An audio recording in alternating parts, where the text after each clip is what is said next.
Ikaw ba itu kato ang bosong-song sembah datang mo pakai iku ya. Kato dia lo pakai nanti dapat seketika. Dalam ada.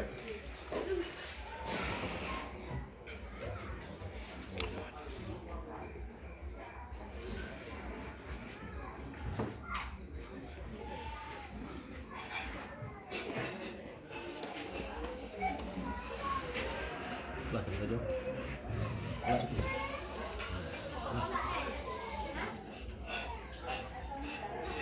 Oh, mana lah Datuk tadi? Itu. Cakap kalam kali wakaf ke di dalam ada di posisi agak tanggal dalam baik seragam baku dalam ada album jemaah aku.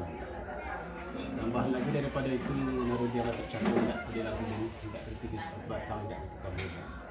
So mangko di bawah itu ke dalam pilih di situ ditukam dia aku cukup ke batang dia. Jangan peroncah hendak bukan ujung kiasan kata Datuk saja. Namanya kiasan kata Datuk. Ia dak jadah gitu. Kau ada rumpang makan nasi sih, kau ada kurang makan nasi tu. Sampai itu biasanya. Dan semantang, tapi semantang pun baik itu. Laut tonang angin baronti, tentulah kami nak kemalai. Nak selesai jalannya kopat, ajaklah Datuk dulu. Sekian sombah lalu ulang kepada Datuk. Sampai Datuk. Sedang. Dan sepanjang perjalanan tumbah ke Malmo Datuk sebenarnya. Semua yang ada dalam nyatu, saya ada bayangan Datuk sudah ibu silang pangkal yang mudah dia jambok ibu. Tambah lagi dari itu pada waktu itu kita bayangan itu laut tenang angin berhenti tentu nak kami ke Malaya nak senang tentu nak kami ke Malaya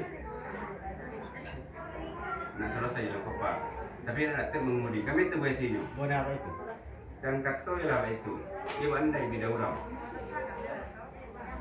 iri batalikan biasa jenjang batang ko iyo pulo putih kapeh dapat dilihat tu putih hati badan dan kami lepas tu dulu Datuk ni yang belakang senang dia Sama.